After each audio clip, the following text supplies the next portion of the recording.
¿Qué tal? ¿Cómo les va? Bienvenidos a otra emisión de Un Mundo Alucinante, un programa de ABC TV de libros y sobre libros. Un fin de semana muy especial. Magdalena Brito, nuestra productora, nos recuerda que exactamente hace un año comenzamos Un Mundo Alucinante. Algo increíble en Paraguay, hay que decirlo, que un programa de libros en Paraguay esté cumpliendo un año. Significa que hay un interés en la gente por leer, significa que es cuestión de crear canales para promover la lectura y ese es nuestro compromiso y lo seguirá haciendo ahora que cumplimos un año en ABC TV con Un Mundo Alucinante y un programa especial en el día de hoy. Magdalena Brito le hizo una entrevista a Francisco Laín Arranz. Él es un poeta español de primer nivel que además tiene una trayectoria internacional que les cuento. Es profesor de varias universidades estadounidenses de hace más de 20 años. Está con una dilatada carrera en la crítica académica. 3 libros sobre literatura medieval, del siglo de oro y de Cervantes, y tiene decenas de artículos especializados en revistas de España, Francia, México, Estados Unidos, Alemania, Inglaterra. Co-dirige la revista humanista Cervantes de la Universidad de California y también en cuanto a la editorial de poesía Aidel 6. Tiene 3 libros de poesía. Una sospecha como un dedo del año 2016, Espíritu, hueso animal del 2017 y Tierra Impar 2018. Para no perderse esta entrevista exclusiva para ABC TV de Magdalena Britos a Francisco Laín Arranz, importante poeta y crítico español.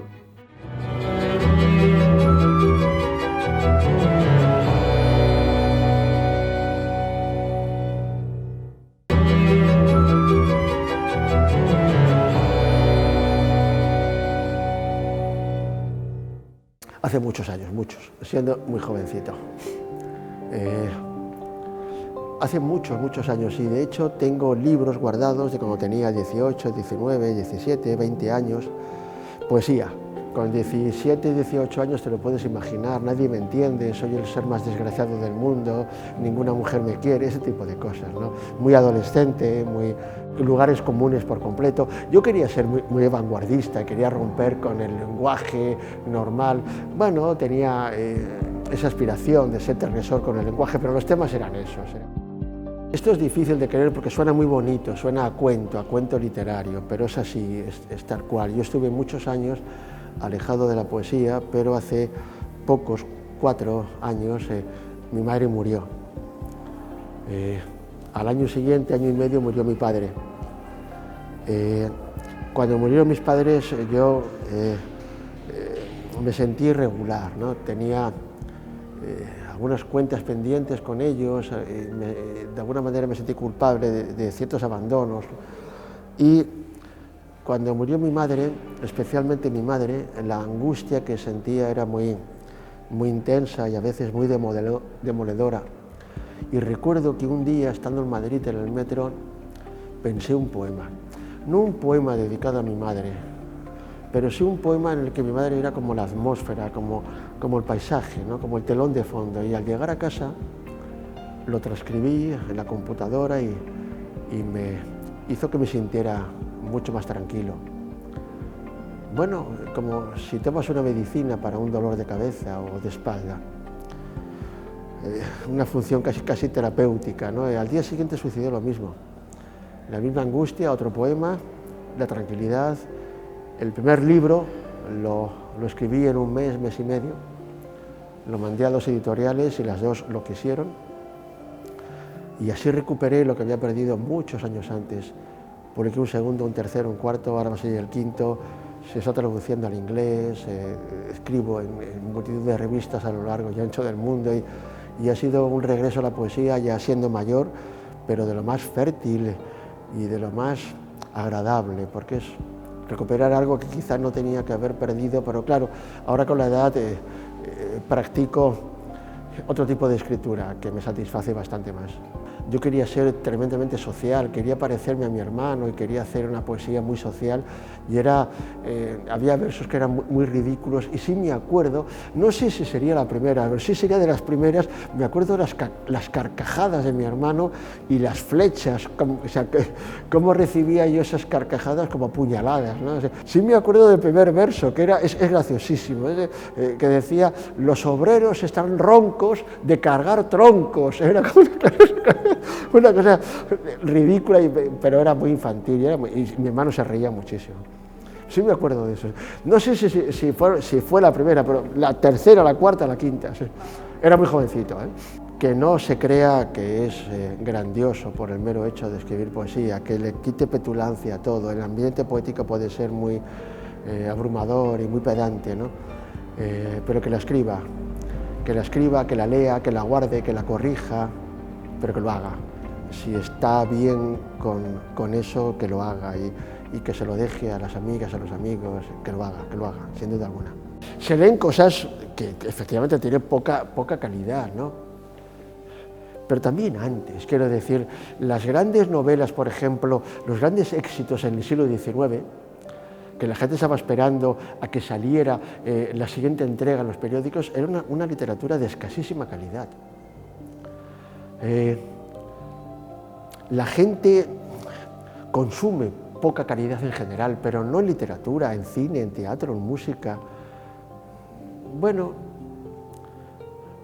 no te creas que me importa mucho. Es decir, yo soy muy consciente de dónde estoy, ¿no? Y tampoco puedo exigir lectores muy preparados, bueno, sé lo que hago, a lo que me dedico, sé dónde estoy, sé cuál puede ser mi público, que son académicos, estudiantes, profesores y otros lectores de poesía. Mi poesía nunca va a ser leída por adolescentes, nunca lo sé, ¿no? Tampoco es una cosa a la que aspiro. Bueno, ellos tienen otras aficiones, no me desagrada. La poesía solamente sucede en el lenguaje. Yo no puedo seguir diciendo lo mismo que se decía hace 40, 50, 100 años, 200 años. No puedo seguir utilizando las mismas imágenes. Hay 4 temas en el mundo, ¿no? No hay muchos más, amor, odio, esperanza, pero no puedo seguir utilizando las mismas imágenes. Yo cuando escribo poesía lo que intento siempre es apartarme del lenguaje cotidiano, del lenguaje de la comunicación. Para mí poesía e inteligencia tienen que ir de la mano, y poesía y transgresión. Yo no puedo utilizar el lenguaje que uso para preguntar cuál es el precio de las naranjas, de las papas o del maíz. Yo me tengo que apartar del uso cotidiano, del uso recto de la poesía. Y luego además, claro, yo me quiero apartar de la idea del sentido. Cuando alguien te pregunta ¿qué has querido decir con este poema?, yo respondo lo que he dicho, porque es como traducirlo a un lenguaje que es común, que es el lenguaje del poder, del status quo. Ahora explícame qué has querido decir. Te has apartado de la lengua habitual. Ahora es como cuando la gente pregunta qué significa este cuadro, ¿no? Yo soy profesor y soy padre. Si mi hija me pregunta o un alumno me pregunta qué quiere decir un poema, por supuesto yo estoy obligado a explicárselo, a intentar explicárselo. Pero eso de volver, ¿no?, al sentido, ¿no? Bueno, ahora explícame qué quiere decir esto, me parece algo nefasto. Poesía precisamente es eso, es un apartamiento, es intentar ir más allá del lenguaje. Todo sucede en el lenguaje. Entonces, tengo una herramienta valiosísima que es mi lengua, cualquier lengua, y lo que no puedo hacer es decir lo mismo que decían mis padres, mis abuelos. No. Estamos en otro mundo, tenemos otras necesidades, otros miedos, otras esperanzas. Lee distinto, se lee muy poco, tampoco nunca se ha leído mucho, ¿no? Ahora hay hace poco estuve con una mujer que me decía, tenía una niña de 12 años que estaba muy preocupada porque su hija estaba siempre en internet y en videojuegos. Y me decía, porque yo lo que quiero es que mi hija haga algo activo. Quiero que mi hija, por ejemplo, lea un buen libro. Cuidado, no cualquier libro, un buen libro, ¿eh? No vale cualquiera, sino un buen libro. Y yo le decía, pero no hay nada más pasivo que la lectura. La actitud mía como lector, yo he leído muchísimo, mucho. Mi actitud pasiva como lector es muy parecida a la actitud pasiva de cualquier chico que está en Internet. Se lee poco, siempre se ha leído poco, quizá ahora se lea menos, ¿no? El mundo ha ido por otra dirección. Esta profesión a la que yo me dedico no genera dinero, no salva vidas, y a los chicos hoy en día les interesa menos. Y me dedico a Cervantes desde siempre, ¿no? Es un libro muy interesante por muchas cosas, pero fundamentalmente porque está todo. Está el amor, está el odio, está el deseo, está la esperanza. Yo leo el Quijote problematizándolo, toda la obra de Cervantes. Yo creo que cualquier clásico, sea lo que sea, una ópera, un cuadro, tú tienes que hacer que el lector sienta que el corazón le bombea sangre. Es decir, que ese libro no pertenece a ninguna época ni a ningún lugar específico y que ese libro habla de cosas que le puedan afectar a una lectora, a un lector del siglo XXI perfectamente. Y el Quijote es eso. En el Quijote lo grave es que, grave en el sentido positivo, es que cada 5, 8, 10 minutos tendríamos que pararnos para preguntar qué es lo que está sucediendo, porque lo que está sucediendo, Magdalena, te lo aseguro, te afectaría a ti como mujer paraguaya del siglo XXI como me afecta a mí, español del siglo XXI, es decir, son cosas que nos afectan a nosotros en un mundo actual, no es arqueología, no es museo, no es historia. Yo quiero leer esos textos como algo que a mí me pueda ayudar a afectar a mi vida diaria y que pueda hacer que entienda muchas cosas que suceden a mi alrededor. Y el Quijote proporciona eso. Yo les digo lo siguiente, yo siempre les digo, claro, mis estudiantes tienen ya 25, 30 años, ¿no? Y han leído, pero yo siempre les digo lo siguiente, yo en mis cursos lo que pretendo es que tengan crisis, en el sentido más estricto de la palabra. Y les digo, claro, yo quiero provocarles crisis porque la crisis es el origen de la crítica. En un mundo en el que todos estamos muy contentos de quiénes somos, y a mí eso me aterra, un mundo en el que estamos orgullosos de quiénes somos, por qué somos, cómo somos o de dónde somos, la literatura va a llevarme a hacerme preguntas relativas a ese exceso de identidad de la que yo me enorgullezco. La literatura, el arte en general, la cultura en general puede ayudarme no solamente a que me engañen menos, sino también a preguntarme, ¿no estaré yo equivocado? Eso solamente lo consigue la cultura y el viaje. Es decir, cuando uno lee, cuando uno viaja, la conclusión siempre es la misma. A lo mejor lo mío no es lo mejor. Mi religión, mi comida, mi lengua, mi música, mi forma de vestir es lo mejor conocido por mí, lo más familiar. Eso lo proporciona la lectura y el viaje. Y yo insistiría a la gente joven, si lees te vas a dar cuenta de que puedes estar muy equivocado en cosas que crees que son convicciones tuyas y que llevas toda la razón. En mi poesía tiene que haber cosas. Yo no puedo sentarme a escribir sin saber lo que quiero escribir. Yo tengo que pensar antes de sentarme delante de la computadora. Escribo en computadora, no escribo en papel. Luego lo que sale es muy diferente a lo que he pensado inicialmente. Pero yo quiero que pasen cosas y que la poesía avance. Yo quiero que me arrastre. Te voy a poner un ejemplo. Mira, yo me dedico a los clásicos, ¿no? Hay un poeta español clásico magnífico que se llama Góngora. Y Góngora a lo mejor nos cuenta en un poema algo que parece que se va a acabar el mundo, que es de un telurismo increíble, que empiezan en explosión al mismo tiempo 25.000 volcanes y que dices el cielo se va a hundir. Y todo lo que nos cuenta es que se ha movido una hoja de roble de aquí a aquí, eso es todo. Y eso nos lo transmite a través de un telurismo vertiginoso. En Estados Unidos es todo lo contrario. La poesía de la que yo bebo es poesía americana, norteamericana. es todo lo contrario. Se parte de una cosa mínima, nimia, que alguien tose, que alguien compra algo cotidiano, que alguien está viajando en el bus, para a partir de eso que es cotidiano llegar a una trascendencia, a un calado trascendental inmenso. En mi poesía yo quiero contar ese tipo de cosas. Quiero contar cómo a partir de sucesos nimios, de sucesos rutinarios, yo me puedo meter en problemas, en conflictos conmigo, con lo que es mío, con lo que me identifica. Entonces, en mi poesía hay una lucha, ¿no? Hay una lucha contra el espejo. Yo aborrezco el espejo porque estoy cansado de ver siempre al mismo individuo delante, ese pelmazo que siempre está ahí cuando me miro al espejo. El espejo en el que yo quiero mirarme es la poesía, porque yo puedo ser muchas personas dentro del poema. Y puedo ser cosas, puedo ser mujer, puedo ser jarrón, puedo ser fruta. Eso es lo que yo quiero que suceda en mi poesía. Cuando escribo libros, ensayos, prosa académica, no sé escribir poesía, y al revés también. Hay gente que sí sabe hacerlo, yo no sé hacerlo. Te contesto de manera concreta. Cuando era joven, por supuesto, prefería escribir prosa académica. Ahora prefiero escribir poesía, y además tengo cierta urgencia. Me veo cada vez más viejo. No creo que escriba mucho más porque me da pánico repetirme. Me da pánico hacerme viejo y no darme cuenta de que estoy repitiéndome. Y he escrito 5 libros de poesía, quiero escribir 1 o 2 más.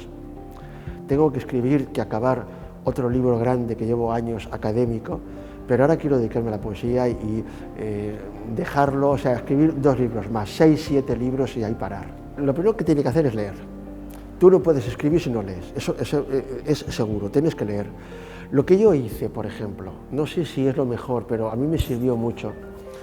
Yo tomé un libro que no tenía especial interés en ese libro, un libro de un escritor muy olvidado, Venceslao Fernández Flórez, El bosque animado, y entonces lo que yo hice fue reescribir ese libro a base de sinónimos.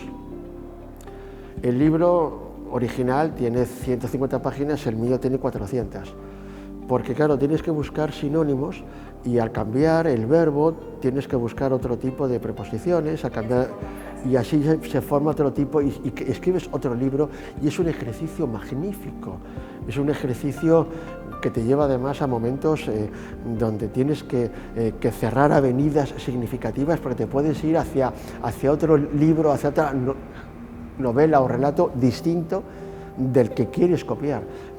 Yo eso lo hice como ejercicio, a mí me sirvió muchísimo, pero lo que diría a cualquier persona joven que quiera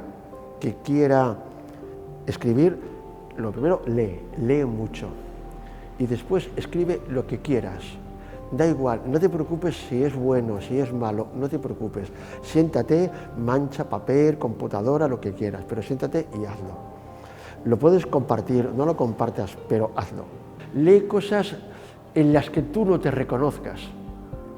Es decir, lee cosas que te resulten extrañas a tu cultura, ¿no? Para que eso te abra a otros mundos distintos y haga que te preguntes cosas. Si es gente adulta, sí, intenta no buscar una identidad en lo que estás leyendo. Intenta todo lo contrario, abrirte a otros mundos. Eso lo tengo clarísimo. Que yo le diría, intenta leer algo que se aparte a tus estimativas culturales. Estando en América Latina, Juan Rulfo, Pedro Páramo. Escribió solo 2 libros, los 2 son geniales. Pedro Páramo es una obra maestra, es un libro de muertos, donde no hay tiempo, no hay espacio. ¿Un breve argumento de la obra? Alguien regresa buscando a su padre, porque su madre le dice: ve a buscar el origen, ve a buscar a tu padre. Y regresa a un pueblo que se llama Comala. Es un pueblo de muertos. Todos están muertos, son almas en pena. Son almas que están por las calles, y es un lugar donde solo hay rumores, pisadas, nada tiene origen, los olores no tienen un origen específico, los ruidos no tienen un origen específico, y nunca encuentra al padre. El padre era un ser absolutamente destructivo, El padre es el símbolo de la esterilidad, de la muerte. Y al final, este muchacho que regresa a buscar ese origen, no lo encuentra y lo único que encuentra es la muerte y muere de miedo.